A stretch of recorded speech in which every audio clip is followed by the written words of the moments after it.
Hi, Doc Martin here. Glad you could join me.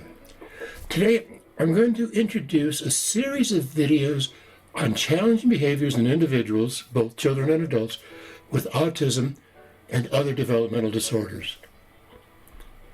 This series of videos is targeted at the people who provide them with support. Many of the challenging behaviors that individuals with developmental disorders exhibit are the result of their trying to cope with an abundance of internal and external stressors. When doing an assessment of a person who has intense emotions and behavior challenges, all too often we tend to overlook some of the fundamental sources of stress, that is, lifestyle stressors. Living an unhealthy lifestyle is a major source of stress. A source of stress that leads to what we call misbehavior.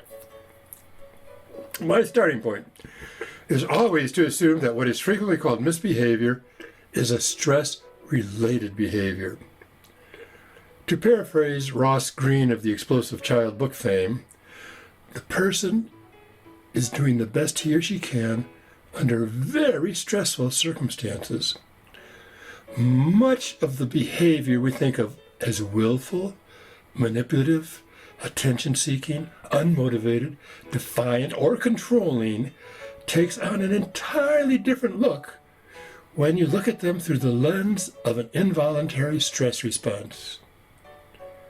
And some of the often overlooked stress triggers in a behavior challenge individual are due to unhealthy lifestyle behaviors.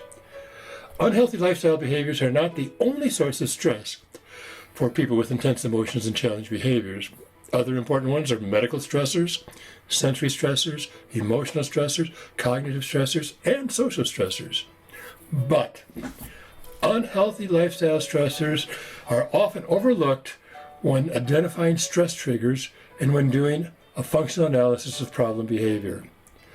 So what are these unhealthy lifestyle behaviors that cause stress and the subsequent problem behaviors? But first, if you like this video topic, please hit the like and subscribe button. I would really appreciate that. Thanks. Before I get into healthy and unhealthy lifestyle behaviors, let me clarify who I'm talking about. I am focusing on people with autism and other developmental disorders. Autism is often defined by external behaviors that the person exhibits. Autism spectrum disorder in the DSM-5 include deficits in social communication, social interaction, and repetitive patterns of behavior. But autism is much more than a cluster of negative behaviors. Autism is a neurological condition, and the challenging behaviors that we see are simply a reflection of how they are trying to cope in a stress-filled, seemingly chaotic world.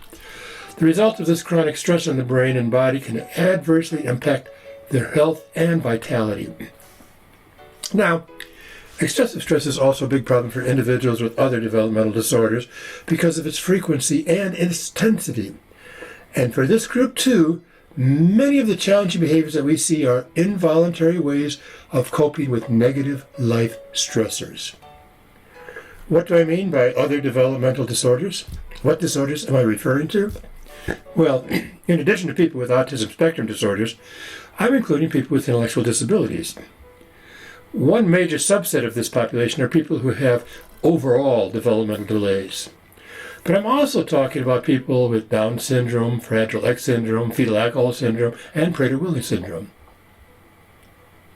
Another developmental disorder that I include is ADHD, Attention Deficit Hyperactivity Disorder. And I have broadened the definition to include people with oppositional defiant disorder, conduct disorder, disruptive mood dysregulation disorder, and pathological demand avoidance syndrome, PDA, sometimes called exceptional demand avoidance syndrome here in the USA.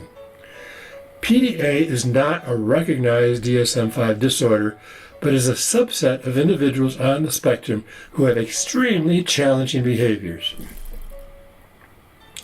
Now, let's turn our attention to the components of a healthy lifestyle and the role they play in stress and challenging behaviors.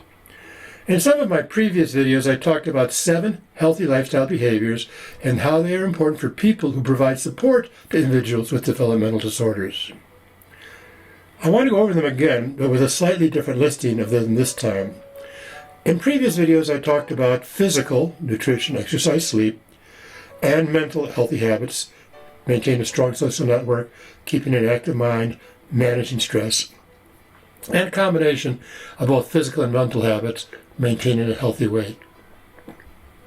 But today, and in the next videos, I want to emphasize the important role of stress, especially when it comes to individuals with intense emotions. And I will follow this with a series of videos on what I call the big 3: sleep, nutrition, and exercise. Continuing exposure to ongoing stress has detrimental effects on both our physical and our mental health. Sleeping, eating, problem solving, thinking skills, emotional regulation, they all suffer. Chronic medical conditions can develop, as well as mental health issues. But stress is bidirectional. While it affects our physical and mental health, it is also triggered by physical and mental health habits and behavior. Especially important are the negative lifestyle habits: inadequate sleep, poor eating habits, and lack of exercise. All 3 of these will trigger a stress response that frequently leads to challenging behaviors. So let me repeat what I said earlier in this video. Living an unhealthy lifestyle is a major source of stress. A source of stress that leads to what we typically call misbehavior. My approach to problem behaviors is to first reframe the behavior. Reframing means that we see the meaning of the individual's behavior in a new light. It means learning to not ask, what does this behavior mean? But instead to ask, why now? It means to really believe that the person is doing the best he or she can under very stressful circumstances. It means learning how to distinguish between misbehavior, deliberate and intentional, and stress behavior, an involuntary response caused by overwhelming stress. To realize that when challenging behaviors occur, the person most likely does not know what he's saying or doing. It is his way of letting you know that he is in distress. In a future video, I will spend a lot more time talking about the differences between stress, behavior, and misbehavior. So, my question for the day for you is, can you be a stress detective and reframe the problem behavior of someone you support not as misbehavior, but as a stress behavior? And if so, how does that affect your perception of the person and his stress-related challenges? Now, don't forget, if you're interested in everything I'm talking about, to hit both the like and subscribe buttons, and to turn on that little bell next to subscribe so that you don't miss out on any of my uploads, because I know you will love them. This channel is being designed especially for you. So take a look at my online Moving Behind Meltdowns Academy that has 2 programs for you, a mindfulness program and a healthy eating program designed for you, the support provider. And also take a look at my Healthy Lifestyle Learning Academy designed for people with developmental disabilities, with programs to be done with the help of their support provider. Both links are below. Thanks for watching. And please leave any comments you might have or any suggestions for topics you'd like to see. I'd really appreciate that. So see you next time, and just keep on trucking.